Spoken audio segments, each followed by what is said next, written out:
อนนี้ก็มาถึงแล้วเป็นจุดแอเรียเป็น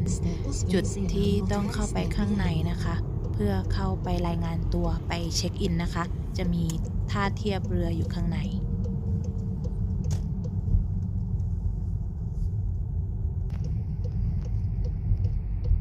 นี่แหละค่ะจุดข้างในเป็น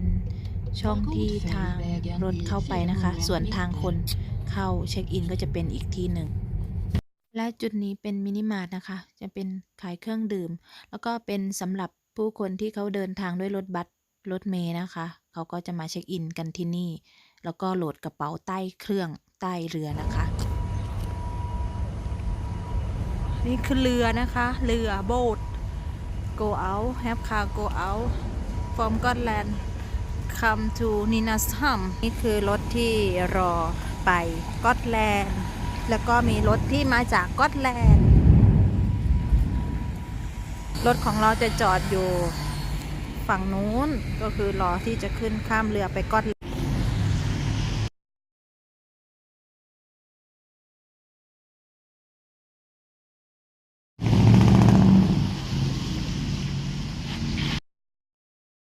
และจุดนี้ก็คือเป็นรถที่รอขึ้นเรือนะคะก็คือขึ้นไปจอดใต้ท้องเรือตอนนี้กำลังเดินทางเข้าสู่ใต้ท้องเรือนะคะก็คือขับรถขึ้นไปแล้วก็ไปเก็บรถไว้ที่ใต้ท้องเรือแล้วก็เราก็จะเดินตัวเปล่าขึ้นไปที่เรือมีชั้น1ชั้น2ชั้น3ชั้น4ชั้น5ชั้น6ชั้น7อันนี้ก็คือกำลังเคลื่อนตัวไปนะคะไปข้างในบนเรือใต้ท้องเรืออันนี้ส่วนพวกรถพวกนี้ที่รออยู่ก็คือเป็นบิ๊กทรัคก็คือเขาจะเป็นรถ10 ล้อเขาจะรอขึ้นนะคะขึ้นทีหลังให้รถเล็กๆแบบอย่างนี้ให้เราขึ้นไปก่อนรถคันเล็กๆถึงเจ้าหน้าที่โบกแล้วก็โบกก็นาทีนี้ก็เขาก็จะมีสเต็ปก็คือขึ้นฝั่งนู้นขึ้นฝั่งนี้เป็นสเต็ปเจ้าหน้าที่ใส่หมวกคริสต์มาสด้วยนะแล้วก็มีบิ๊กทรัคมีนี่ด้วยเนี่ยมีรถพ่วงคันใหญ่ๆเราก็จะไปจอดจะมีเจ้าหน้าที่ตลอดนะคะมีเจ้าหน้าที่ตลอดทางเจ้าหน้าที่เขาจะดูแลอย่างดีมีส่งไปรษณีย์ด้วยโพสต์โน้ตนี่เจ้าหน้าที่ใส่หมวกคริสต์มาสด้วย Merry Christmas Good Youth เขาเรียกให้เราไปจอดจอดไหนแล้วก็จอดตามลายแล้วเราก็จะลงจากรถนะคะ Where to go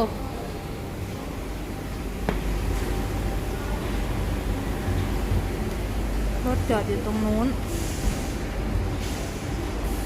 แล้วก็เดินเข้าไปเดินไปหาขึ้นเรือ BB3 ปั้นบันได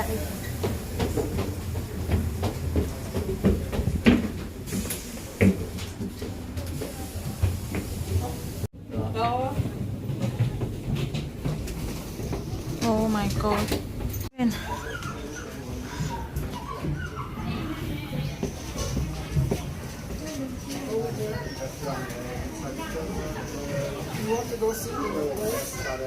Yeah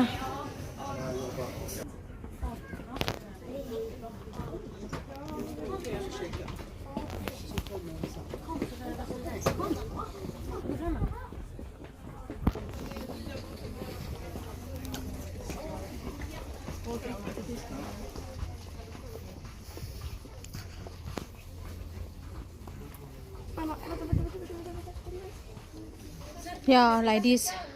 Yeah. Egg. X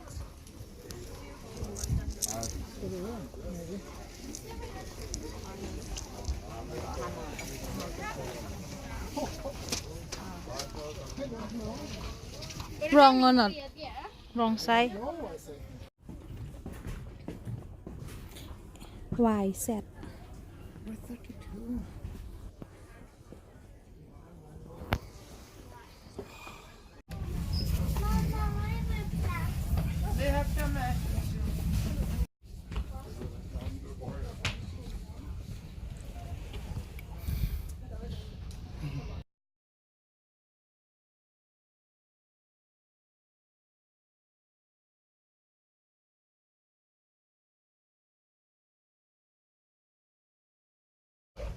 På däck 7 finns våra restaurang och vårt café där vi serverar ett varierat utbud av mat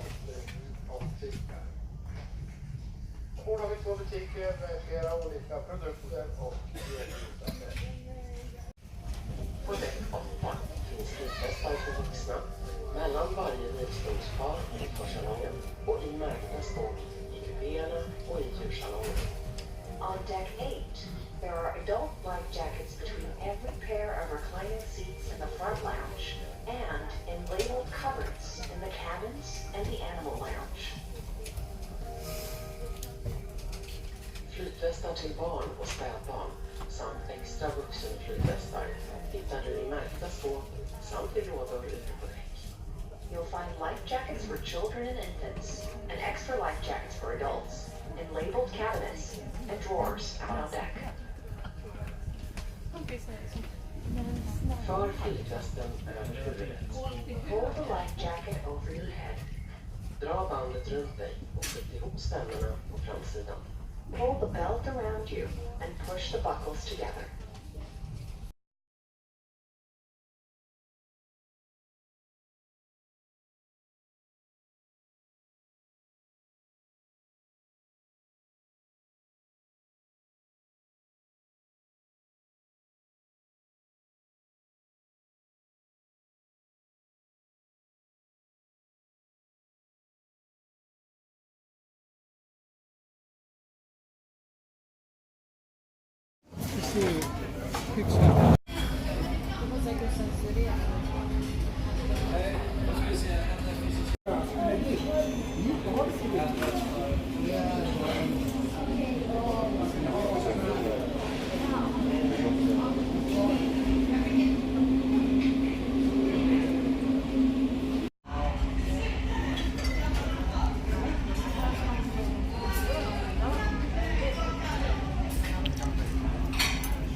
ส่วนนี้ก็คือเป็นร้านค้าในเรือนะคะ ขายผลิตภัณฑ์จากบนเกาะกอตแลนด์นะคะ ที่ป๊อปปูล่าที่สุดก็จะเป็นขนแกะผลิตภัณฑ์หนังแกะ ทุกอย่างที่ทำจากหนังแกะ แล้วก็อะไรที่เกี่ยวกับเนเจอร์ก็คือธรรมชาตินะคะ ก็คือจะเป็นพวกน้ำผึ้งพวกผลไม้พวกไม้พวกสินค้าที่เป็นเซรามิกต่างๆนะคะ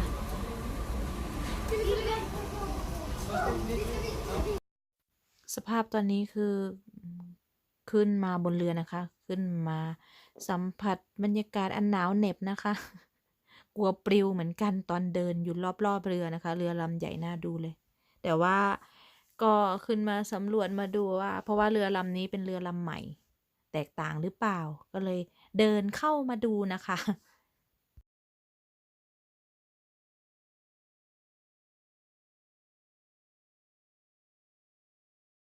เดินชมบรรยากาศกันไปเรื่อยๆนะคะ บรรยากาศบนเรือ เพราะว่าไม่กล้าเดินคนเดียวกลัวปลิวแล้วตกน้ำแล้วไม่มีใครเจอนะคะ เพราะว่าน้ำในทะเลค่อนข้างหนาวเย็นมากตกลงไปคือตายแน่นอนค่ะ ตายลูกเดียว